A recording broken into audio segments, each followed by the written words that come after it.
Bismillahirrahmanirrahim. Assalamualaikum warahmatullahi wabarakatuh. Allahumma salli ala Sayyidina Muhammadin bi'adadi man shalla alaih. Apa kabar sahabatku semua yang dirahmati Allah? Di mana saja kalian berada, semoga sehat jasmani dan rohani, selalu dalam lindungan Allah Subhanahu wa Ta'ala. Amin amin ya rabbal alamin. Selamat datang di channel Umma Azul. Pada kesempatan kali ini saya akan share tentang rahasia dicintai Nabi Sallallahu Alaihi Wasallam. Supaya kita dicintai Nabi Sallallahu Alaihi Wasallam, kita harus memperbanyak melantunkan zikir dan senantiasa bersolawat kepada Nabi. Nabi Sallallahu Alaihi Wasallam bersabda, "Ma min qaumin yaqumuna min majlisin la yadhkuruna Allah fihi illa qamu am misli jifatin khimarin wa kana lahum khasratan yaumal qiyamah." Artinya, tidaklah suatu kaum bangkit dari suatu majelis yang di dalamnya mereka tidak berzikir menyebut nama Allah, kecuali mereka berdiri seperti bangkai keledai dan mereka akan menyesali majelis itu pada hari kiamat.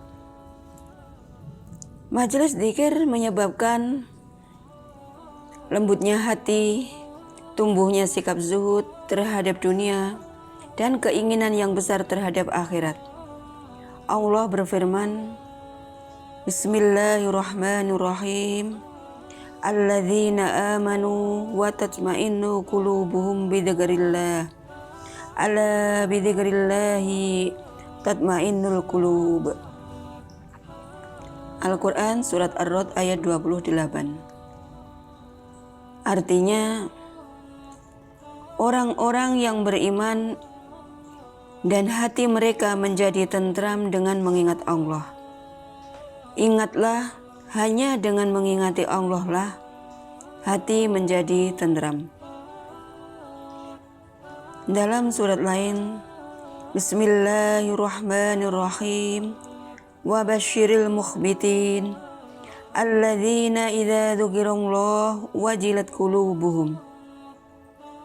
Artinya, dan berilah kabar gembira kepada orang-orang yang tunduk, yang patuh kepada Allah, yaitu orang-orang yang apabila disebut nama Allah, gemetarlah hati mereka. Al-Quran Surat Al-Hajj ayat 34-35. Suatu ketika ada seseorang yang mengadukan kekerasan hatinya kepada Hasan Basri. Maka Hasan Basri berkata kepadanya, "Perbanyaklah berzikir. Majelis zikir akan menyebabkan diturunkannya rahmat, diliputi ketenangan dan dikelilingi oleh para malaikat. Allah pun akan menyebut mereka yang hadir dalam majelis itu kepada siapa yang ada di sisinya. Orang-orang yang berzikir tidak akan menyebabkan kawannya sengsara. Bahkan, orang yang duduk di majelis mereka bisa jadi ikut mendapatkan rahmat, sekalipun ia seorang pendosa." Jika sebuah majelis zikir sudah selesai, orang-orang yang menghadirinya terbagi menjadi beberapa bagian. 1. Ada yang kembali kepada hawa nafsunya, sehingga sedikit pun ia tidak teringat apa yang didengarnya di majelis zikir. Yang kedua, ada yang mengambil manfaat dari apa yang didengarnya. Yang ketiga, ada yang berubah setelah mendengarkan sebuah majelis, menjauhi apa yang diharamkan, dan melaksanakan apa yang diwajibkan. Mereka itulah golongan muktashidun dan ashabul yamin. Yang keempat, ada pula yang menjadi lebih baik darinya. Ia bersegera dalam melaksanakan amalan sunnah, menghindari hal yang kecil yang dimakruhkan, dan merasa rindu untuk mengikuti jejak para salaf yang mulia. Mereka itu adalah golongan sabiqun dan muqarrabun. Banyak dari kalangan salaf bila keluar dari majelis di mana mereka mendengarkan peringatan dengan diliputi ketenangan dan ketentraman. Ada di antara mereka yang tidak lagi berselera makan.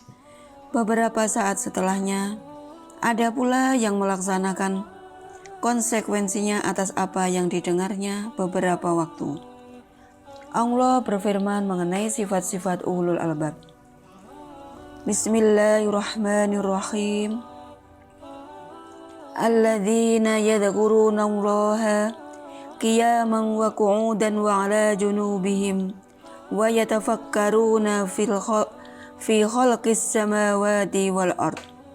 Artinya, yaitu orang-orang yang mengingat Allah sambil berdiri atau duduk atau dalam keadaan berbaring, dan mereka memikirkan tentang penciptaan langit dan bumi.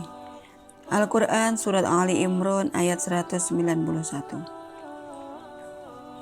Syekhul Islam Ibnu Taimiyah rahimahullah berkata, semua ucapan dengan lisan dan pikiran di hati yang mendekatkan kepada Allah, baik mempelajari dan mengajarkan ilmu atau amar ma'ruf nahi mungkar, semua itu termasuk zikrullah. Karena itu, barang siapa yang menyibukkan diri dengan aktivitas mencari ilmu yang bermanfaat setelah melaksanakan berbagai kewajiban, atau duduk di suatu majelis untuk mempelajari atau mengajarkan ilmu yang disebutkan dengan ilmu fikih oleh Allah dan Rasul-Nya, maka itu termasuk zikir yang paling utama. Termasuk zikir yang penting adalah zikir yang berkaitan dengan sesuatu yang terjadi secara insidental dalam majelis, seperti zikir-zikir khusus dengan situasi tertentu. Bisa juga kunjungan di hari raya, lantas engkau mengatakan kepada orang yang ada di majelis, Tabarakallah minna wa minkum.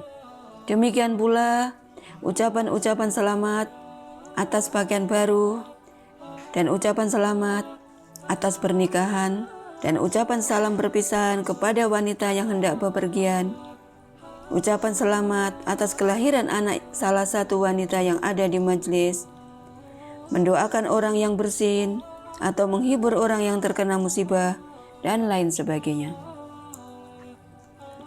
Salah satu etika majelis adalah membaca sholawat Nabi di dalamnya.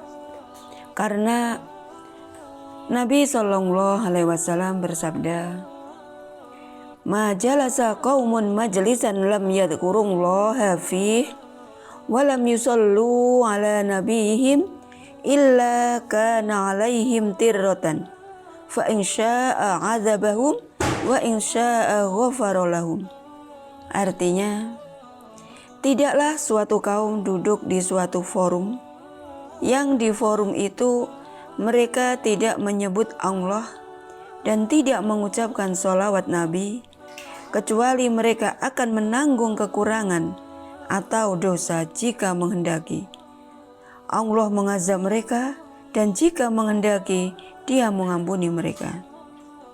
Imam Ahmad dan selainnya juga meriwayatkan dengan redaksinya, Ma qa'ada qaumun maq'adan lam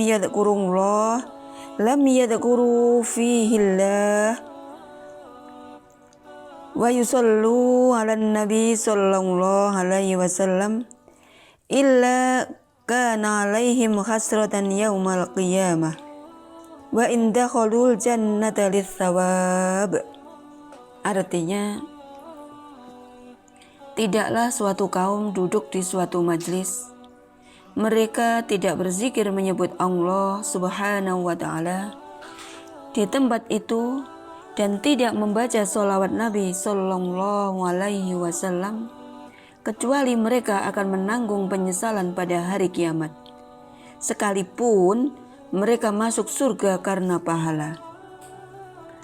Syekh Albani rahimahullah berkata, sabda beliau, bila menghendaki dia mengazab mereka, dan jika menghendaki dia mengampuni mereka, hanya diucapkan terhadap suatu amalan yang wajib dikerjakan atau jika ditinggalkan merupakan kemaksiatan.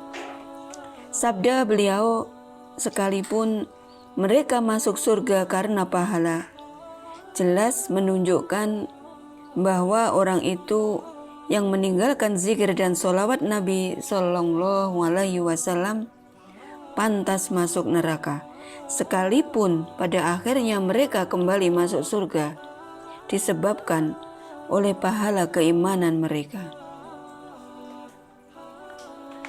Sekian dulu, semoga kita bisa selalu mendawamkan zikir ini dan selalu muraqabah kepada Allah dalam keadaan apapun, dan selalu bersolawat kepada Nabi Sallallahu Alaihi Wasallam supaya kita mendapatkan rahmatnya dan syafaatnya besok di hari yaumul qiyamah. Allahumma amin. Wallahu a'lam bishawab. Sebelumnya, bagi yang belum subscribe, saya doakan jika menyukai channel ini untuk subscribe dan komen serta like dan share kepada sahabat yang lain. Saya doakan semoga mendapatkan barokah, syafaat, rahmat dan kelancaran rezeki dari Allah Subhanahu wa ta'ala. Akhirul kalam, wassalamualaikum warahmatullahi wabarakatuh.